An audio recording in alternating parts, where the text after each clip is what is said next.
그날의 기억. 한겨울 칠흑같이 어두운 새벽에 인천에서 부산으로 향하는 고속도로에서 벌어진 일입니다. 귀신보다 사람이 더 무섭다는 것을 다시 한번 절실히 느꼈습니다. 사실 그날을 더욱 잊을 수 없었던 이유는 오랫동안 교제해온 여자친구와 헤어진 날이기도 했기 때문입니다. 몸이 멀어지면 마음도 멀어진다고 했던가요?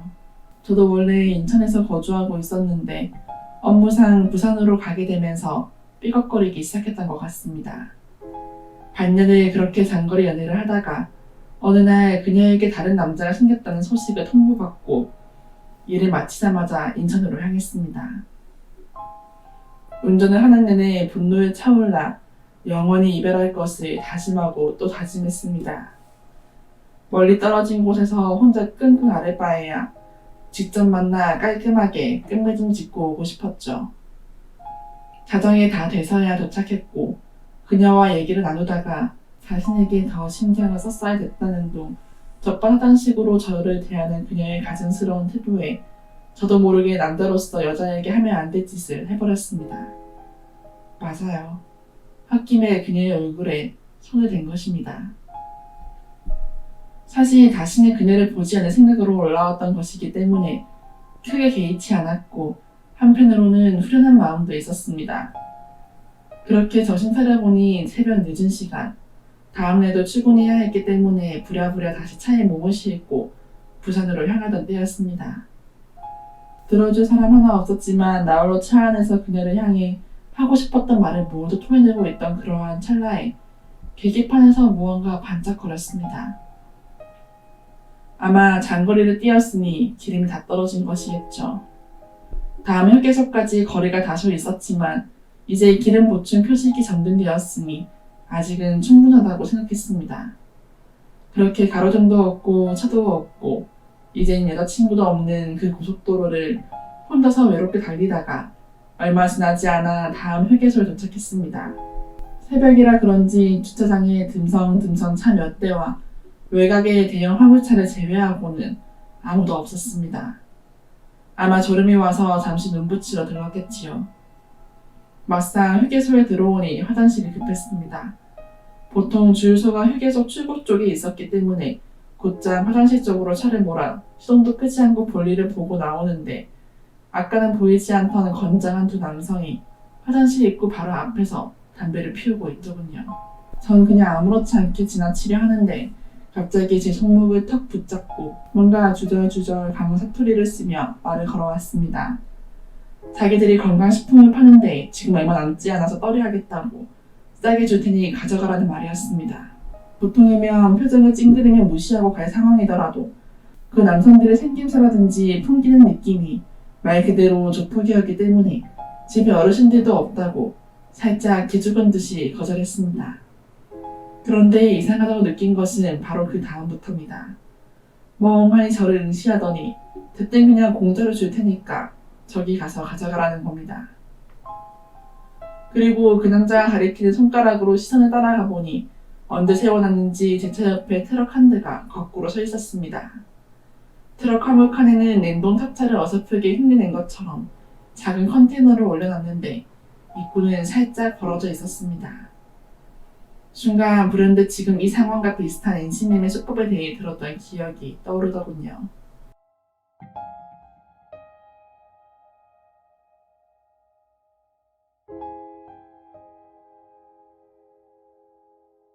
빈 컨테이너에 문을 열고 들어가는 순간 그대로 밀어넣고 쇠문을 닫아버려 납치하는 그런 수법이었습니다.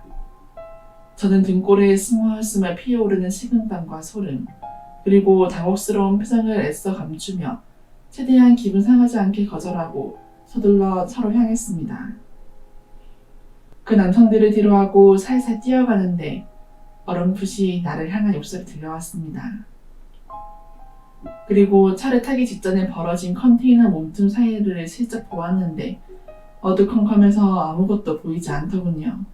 그런데 본능적으로 안에는 건강식품이고 뭐고 아무것도 없다는 것을 느낄 수 있었습니다.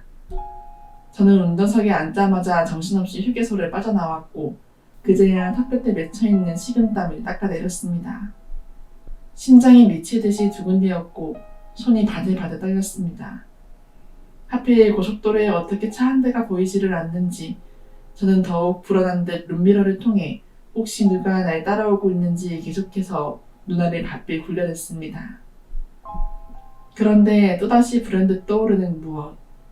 저는 휴게소에서 시동도 끄지 않고 바로 화장실로 뛰어갔었죠. 물론 창문도 잠그지 않았습니다.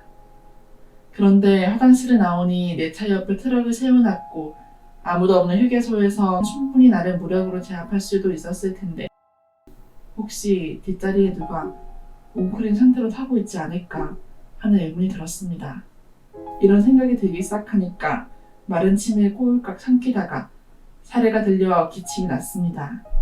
도저히 고개를 돌려 확인은 못하겠고 무엇인가 찾는 척 자연스레 오른손을 뒷좌석으로 넘겨 더듬거리기 시작했습니다. 만약 그때 손바닥에 낯선 사람의 온기라도 느껴졌다면 그대로 저는 실신했을 겁니다.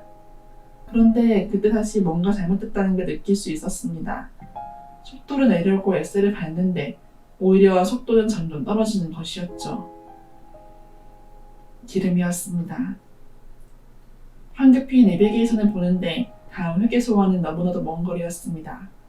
정말 속된 말로 그때는 멘탈이 붕괴되더군요. 그래서 비상등을 켠 채 고속도로의 갓길에 차를 세워놓고 기름을 어떻게 하면 조달할 수 있을지 휴대폰으로 검색을 하고 있었습니다.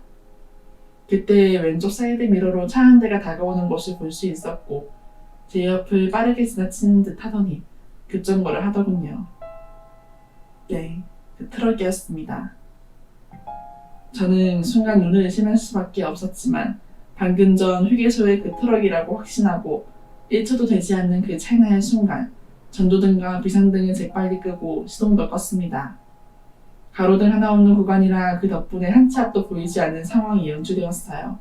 그리고 그 트럭은 갓길에서 비상등을 켠 채 제가 있는 쪽으로 서서히 후진하기 시작했습니다.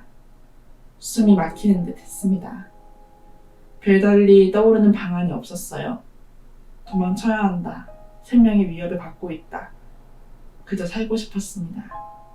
그 와중에 다행스럽게도 그 트럭이 저를 보고 바로 급정거를 했다지만 속도를 엄청 냈던지 저와의 거리가 꽤 된다는 걸 직시한 후 저는 밖으로 나와 버튼을 눌러 자동차 문을 잠그고 가드레일을 뛰어넘어 곧장 풀밭으로 몸을 숨겼습니다. 그리고 이쯤 되면 저기서 내가 절대 보이지 않겠다라고 생각된 곳까지 벗어난 후 앞으로 그들이 어떻게 할지 두려움 반 호기심 반 숨을 죽이고 쳐다보았습니다. 트럭이 곧이어 제 차의 코앞까지 다가왔고 운전석과 조수석에서 남성이 동시에 내리더군요. 운전석에서 내린 사람은 아까 그 두 남자 중 한 명이었는데 조수석에서 내리는 사람은 또 처음 보는 사람이었습니다. 여기서 또 한 번 소름이 끼쳤습니다. 그리고 이내 그 둘은 주위를 살살 둘러보더니 제 차를 에워쌌습니다. 이후 차 문을 두들기면서 무슨 말을 하는 것 같은데 그것까지는 잘 들리지 않더군요. 정말 그때를 생각하면 지금도 아찔합니다. 그 순간적인 판단이 없었더라면 저는 지금 이 자리에 없을 수도 있겠죠. 제 차는 썬팅이 과한 편이었는데 아마 그런 어둠 속에서는 더욱더 자동차 내부가 잘 보이지 않았을 겁니다. 차를 강하게 흔들기 시작했습니다. 그래도 반응이 없으니 한 남자가 뒷좌석 쪽으로 이동해 양손과 얼굴을 창문에 바짝 붙여 안을 샅샅이 확인하는 듯 보이더군요. 그런데 놀라운 것은 바로 그때였습니다. 열심히 눈을 굴리던 그 남자가 갑자기 뒤로 헷가닥 넘어지더니 자신들의 트럭으로 미친 듯이 내달리는 겁니다. 같이 있던 다른 남자도 덩달아서요. 곧바로 굉음을 내며 트럭은 이내 시내에서 사라졌고 텅 빈 고속도로에는 다시 정적만이 흐르기 시작했습니다. 저는 멍하니 그 광경을 보고 있다가 확실히 그들이 떠났다고 생각이 들자마자 조심조심 제 차로 다가갔습니다. 그리고 운전석에 재빠르게 몸을 싣고 도대체 그들이 무엇을 보았기에 그렇게 기겁을 하고 도망쳤는지 뒷좌석으로 고개를 천천히 돌려보았습니다. 그리고 이내 안도의 한숨을 내쉬었고 그들이 왜 그랬는지 알 것 같았습니다. 제가 잠시 깜빡하고 있었거든요.